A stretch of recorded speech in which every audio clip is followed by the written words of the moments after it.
Hello everyone. Today we will start with a new chapter in standard ninth ICSE, that is biology respiratory system. Okay, so it is the respiratory system, that is chapter number 14 of standard ninth Concise bio textbook. Now we very well know that respiration is one of the most important activity of our body, because if respiration doesn't take place, then the energy currency of the body, which is ATP, adenosine triphosphate, will not be generated by the body, and hence the body will be lacking energy. So without energy the body will not function at all. So respiration hence becomes a very vital process in our body. Not in our body, in fact, all the living organisms, they require to respire and produce ATP. So that's the main function over here. When we talk about respiration in plants, we already studied earlier. The major, that is the aerobic respiration, what we are talking about, is the same in case of the plants as well as animals. The only thing is that plants do not have any kind of a gaseous exchange or the gaseous transport taking place in the body, whereas the animals, or we can say humans, they need to have a gaseous transfer which is required inside the body, because each and every cell of our body is going to respire, and for that the oxygen which is meant to be available and will be done with the help of our respiratory system. So let's see in detail about the respiratory system. Respiration is a vital process in all living organisms. It goes on non-stop throughout life. This chapter explains the various aspects related to respiration, the raw material used, the end products formed, and the amount of energy liberated, etc. Some experiments to demonstrate the mechanism of breathing are very interesting. So yeah, we are going to see that how is the energy produced, what is the amount of energy produced, what is the raw material for respiration, what is the end product of the respiration, what happens, where it happens. Okay, so that is what we are going to study about in this chapter. But first of all, we need to find out that why do we need to have respiration. So respiration is a chemical process of releasing energy by breaking down of glucose for carrying out life processes. So that's the main definition, that respiration is a chemical process. It's a chemical process wherein you are breaking down the glucose to generate energy which is required for the life processes of us. So respiration is the chemical process of releasing energy by breaking down glucose for carrying out life processes. The chemical breakdown occurs by utilizing oxygen and is represented by the following overall reaction, that is C6H12O6 plus 6O2 gives us 6CO2 plus 6H2O, 6H2O plus energy in the form of 38 ATP. So this is the chemical reaction which is going to be representing the respiration. So glucose plus oxygen is going to give you carbon dioxide plus water, and this is what is our main requirement for respiration, that is adenosine triphosphate, ATP.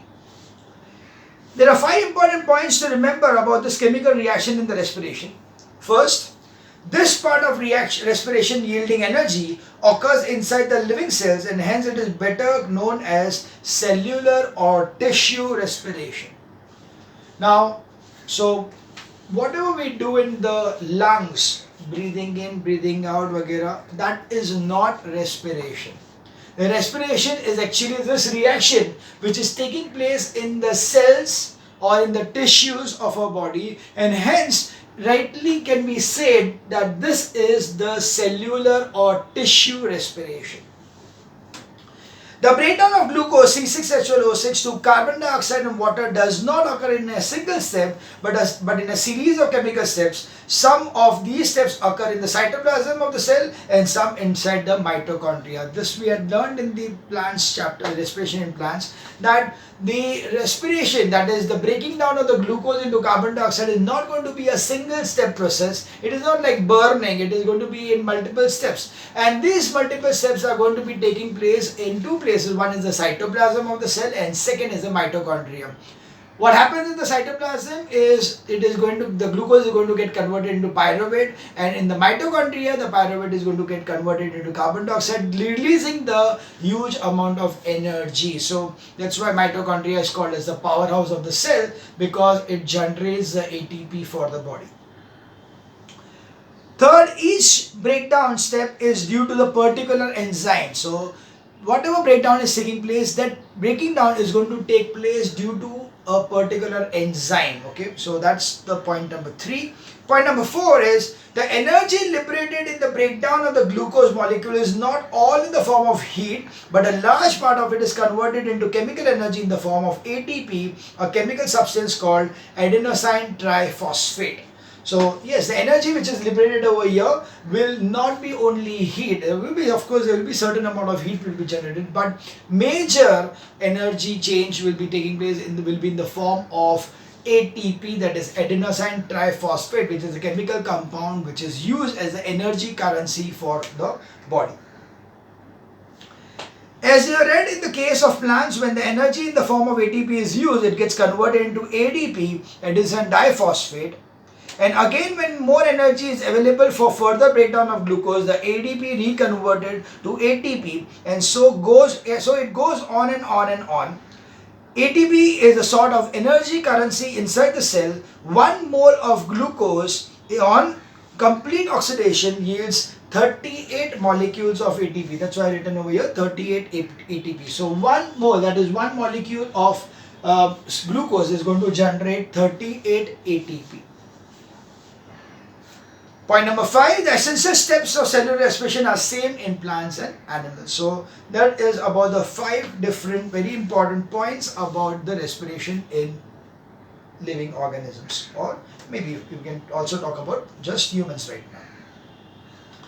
Now the next is, why do we need energy? Of course, it's quite an easy thing to say, that body cells need energy for the vast variety of activity in them. Some of these are synthesis of protein from amino acids, because proteins are required as a building block of the body. That's why we require a huge amount of protein. So the protein is going to be available from the amino acids.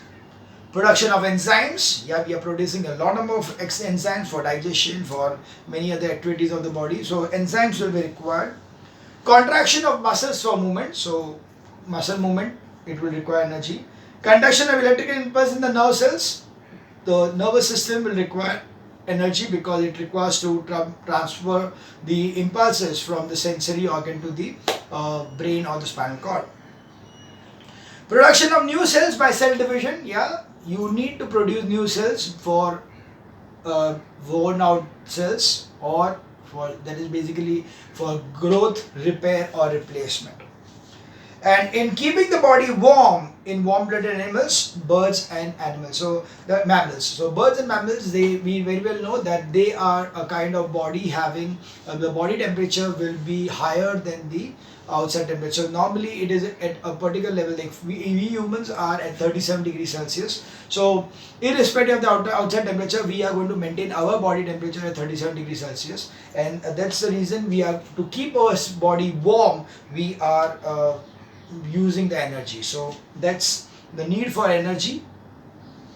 Now of course the animals require more energy than the plants, because plants, they are going to produce their own food, whereas animals, they are going to run around for food. That's why they will require, because they are mobile, they can move around. That's why they will require more amount of energy as compared to plants, because plants ke liye movement is only a small movement here and there due to some kind of stimulus. But for animals or humans, the main purpose of the movement is for the search of food, right? So the need for production of energy is greater in animals than in plants. This is because animals consume more energy in doing physical work. They have more. They have to move about to obtain food and run away to escape enemies. They have to chew their food and have to look after their eggs or young ones and so on. So you can see that that is one of the reasons that we require more amount of energy. Now it is also seen the birds and the mammals require more amount of energy than other animals because of being the thermal capacity of the we are warm blooded. The birds and mammals, including ourselves, have to produce a lot of energy heat to keep the body warm. This heat comes from respiration through respiration in the cells. The amount of heat required to keep the body warm is quite large. Think about the cold winter days when the outside temperature is far below our body temperature. We are constantly losing heat to the outside air and more of it has to be continuously produced to make up for the loss. Liver cells in particular produce much heat and the muscle cells also contribute to it. So we see that our body temperature is going to be maintained at 37 degrees Celsius irrespective of whatever is the temperature outside. Even if the temperature outside is freezing cold, maybe something like -1 or -2 also, or it is even something warm, the pleasant enough like 10 degrees or 12 degrees also. But our body temperature will always be at 37 degrees Celsius. So when it is at 37 degrees Celsius, so irrespective of the outer atmospheric temperature, if the body needs to maintain 37 degrees Celsius, then it requires to produce heat inside the body. So there are liver cells and there are muscles which are going to be giving us the heat. So the heat is being generated by these liver cells and the muscles, and this keeps the body temperature higher. But the movement of these muscles and the liver cells are going to give rise to the heat in the body or the body temperature rising up. So shivering, chattering of our teeth when one feels too cold is an emergency activity of the muscle cells to produce extra heat to keep the body warm. So when you are feeling very cold, what happens? You start shivering and you have your teeth start chattering. तो वो सब जो होने लगता है, तो that is because the body at that time has got to produce a lot amount of heat because it is gone to an emergency situation जहाँ पे उसको बहुत ज़्यादा the difference between the outside in the 37 degrees and the body temperature is slightly higher. That's why to gain that 37 degrees Celsius or to gain that body temperature, it starts doing some activities which are like shivering and chattering of the teeth. The energy used in all the cellular activity is obtained from the oxidation of glucose, C6H12O6 or carbohydrate. So you can see that irrespective of whatever activity we are doing, the energy what we are going to get, the energy for the body movement are going to be available only through glucose. Okay, glucose is the only one which can give you the energy in the form of ATP. So that's why we say that glucose has no alternative. Okay, there is no alternative to glucose. Glucose has no alternative for respiration. If the simple carbohydrate glucose is not available directly, the cell may break down the proteins and fat to produce glucose for respiratory needs. So we know that the proteins, we have learned in the nutrition part that the starch, the proteins, the fats, they all can also give us energy because they can be broken down. The body, if it requires, they can break down the fats and proteins into glucose so that the glucose level in the body is going to be maintained. So that's why irrespective of anything else we having the fats or protein, but glucose is very, very important for the body. So if the body is lacking in glucose, the body will automatically produce glucose by breaking down the substances like proteins and fats and giving glucose to the body. So there is no alternative for glucose. Think for a while about a wild animal which are totally flesh eaters. The main constituent of the diet is protein with very little carbohydrates. The excess amino acids absorbed through protein digestion are broken down in the liver to produce sugar, that is glucose, and the nitrogenous part is converted into urea, which gets excreted out. The glucose thus produced may be used immediately or may get stored in the liver cells as glycogen for future needs. A similar process takes place in humans if they have they take excessively protein rich food. So if like all the flesh eaters, we can see the animals which are flesh eaters, they do not have the carbohydrates anywhere. So the food does not involve carbohydrates. So for them, the glucose generation is going to be taking place only by the breakdown of the proteins what they intake by the flesh what they eat. So that's the thing. That's the reason that they will always be they will be always be eating the proteins, and these proteins will be broken down by the liver and converted into glucose, and plus the nitrogenous waste will be given out in the form of urine or by the excretory system. Similarly, if humans, if they are like completely non-vegetarian and not having too much of a carbohydrate at all, then the similar thing will happen even in humans. But normally humans, even if they are completely non-veg, they will have some amount of carbohydrates in some other form. So that's why it's not so drastic a change as compared to the the flesh eaters. Now again we have the two kinds of respiration, the aerobic and anaerobic. So the two kinds of respirations, aerobic respiration and anaerobic respiration. In animals, there is normally aerobic respiration using oxygen. Anaerobic, in the absence of oxygen, is only exceptional in some case, as in the tapeworms living inside the human intestine. Anaerobic respiration. So we know, of course, we are going to have only aerobic respiration in life cycle, but there are certain conditions wherein certain muscles of yours will use anaerobic respiration. So as such, the human beings will be having only aerobic kind of respiration.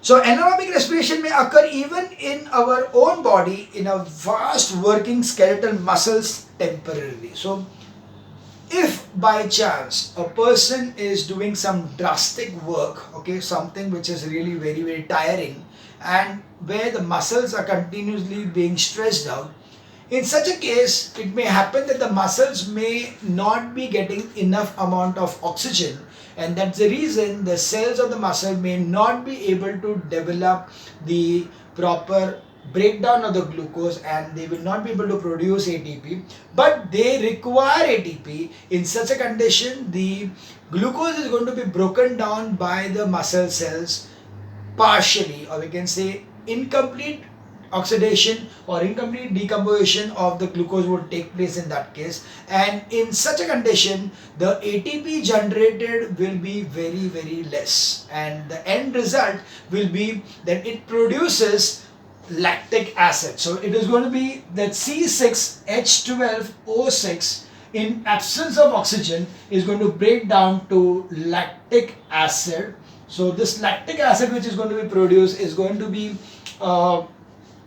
muscles में अंदर रह जाएगा, okay, and that is why whenever such a thing would happen, then the person will have cramps in the muscles.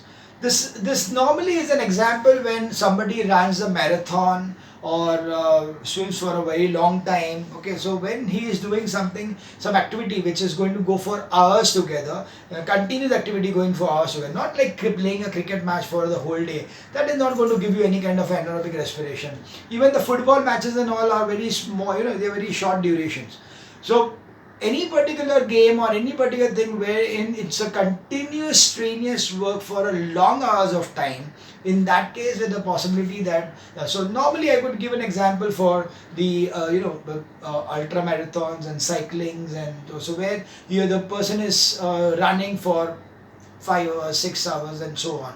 Okay, so in such cases, the muscles of the leg may not be getting the proper amount of oxygen, and that's why they may go for anaerobic respiration. Yeah, even in case like we are going for a pilgrimage where there are like 14 kilometers walk and all. So in such cases, yeah, we are like Vaishno Devi गए तो ऊपर चढ़ के हुए जा रहे हैं तो so that in that condition also it may happen that your muscles get tired and they will not get the right amount of oxygen, and that's why at the end of that particular pilgrimage you will find that as soon as you come down after the prayers, you will find that your legs and all will be having cramps. So that's why I normally do the massaging over there. So massaging, how does that massaging help? It is trying to break down this lactic acid. So once the lactic acid is broken down, then it is getting converted into carbon dioxide, and hence it is going to be, the muscle cramp is going to be released. So that's what is going to be in anaerobic respiration. So during continuous physical exercises such as fast running, walking over long distances, swimming, wrestling, weightlifting, etc., our muscles work too fast but not get enough oxygen. In this situation, the muscles are working in the absence of oxygen, that is anaerobic respiration, to provide extra energy. The product of anaerobic respiration in such muscles is lactic acid. Accumulation of lactic acid gives the feeling of fatigue. This is condition which may be called as oxygen depth. Okay, so there is a lack of oxygen, that's why it's called as oxygen depth. When you rest after such exercise, the lactic acid gets slowly oxidized by oxygen later available, and then the depth is cleared, producing carbon dioxide in the process. So that's how the process goes about, that the glucose is going to be broken down partially and form into lactic acid, and this lactic acid is going to be available in the muscle, which is going to cause a cramping or cramps of the muscle. And then when you're taking a rest, proper rest, or maybe some massaging also, the lactic acid is going to automatically get released into carbon dioxide, because lactic acid, when it comes in contact with the oxygen, which is then later on been flowing around in that area properly, so lactic acid get oxidized to give you the carbon dioxide. So the chemical steps in the respiration are aerobic respiration in animals. The chemical change taking place in aerobic respiration in animals are the same as the aerobic respiration in plants. The overall chemical reaction represented by the equation C6H12O6 plus 6O2 gives 6 CO2 plus 6 H2O plus 686 kilocalories or moles of energy. The above equation depletes the chemical substance in moles. Thus, by taking 180 grams of glucose, the energy release is 686 kilocalories. So 1 mole. So of course you are going to learn about the mole concept in the 10th standard, but in chemistry. But here you can just understand that 1 mole of glucose is equals to 180 grams. Okay, 180 grams of glucose is 1 mole. This is actually because if you take out, this is nothing but the atomic weight of C6H12. C6H12 is 6 into 14, because carbon is 14, plus 12 into 1 plus 16 into, sorry, it will be 6 into 16. Yeah. So this totals up to 180. Okay. This is 16, 6 are 96, plus 12, plus 14, 7, 84. So that's 90, 102. Yeah, I'm sorry.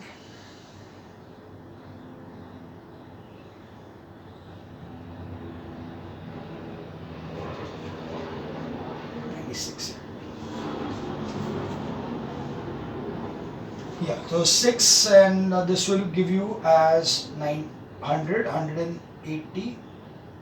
Okay, so it's not exactly one, it is slightly more than 180 grams, but yeah, they have taken it as 180 grams will give you, this is going to give you 686 kilocalorie of heat, of energy, right?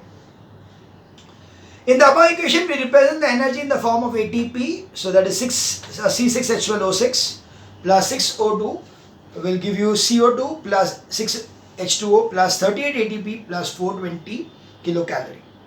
So 1 mole of ATP is 7 calories. So 38 ATP as produced by consuming 38 into 7 is 266 kilocalorie. Not required to understand this thing in detail because these calculations are not required. Whereas in case of anaerobic respiration, in animal cells, particularly in skeletal muscle cells, anaerobic respiration may occur when they have to work very fast with insufficient oxygen. The overall chemical reaction in the anaerobic respiration is summarized as C6H12O6 gives out lactic acid plus 2 ATP. So the energy over here, this is plus 2 ATP. That's 2 ATP, so very less amount of energy. Special points to note in the above chemical reaction in aerobic respiration in animals are: first, it is a slow process. The process is very slow. The reaction cannot continue for a long time. The product lactic acid has a toxic effect on cells which cause muscle fatigue and ache. So you cannot continue this for a longer period of time. There will be muscle fatigue and ache, which will ache, बहुत दुखेगा, pain होगा. So that is why not regularly required to have lactic acid. So here, so anaerobic respiration is not a regular thing which can take place in our body. No carbon dioxide is produced. Total energy released per mole of glucose is much less compared to the aerobic respiration. The basic steps in cellular respiration are the same in plants and animals. However, the anaerobic respiration is different in some respect. That is, anaerobic respiration in plants, products of glucose breakdown are ethanol and carbon dioxide, whereas in animals, the product breakdown is lactic acid only. There is no CO2. Heat release is more in case of anaerobic respiration, whereas heat release in anaerobic in plants and animals is less. So that was about the anaerobic and aerobic respiration. We now move on to the parts of the respiration, but I think I'll take it in the next video.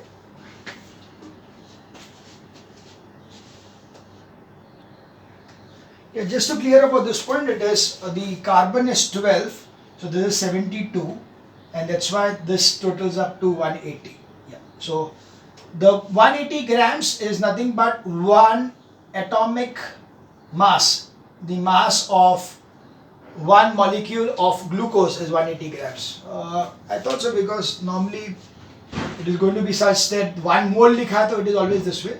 So 1 mole means the weight of one molecule of that particular substance. So we say that 1 mole, that is 180 grams of glucose, produces 686 kilocalorie of heat energy. Okay.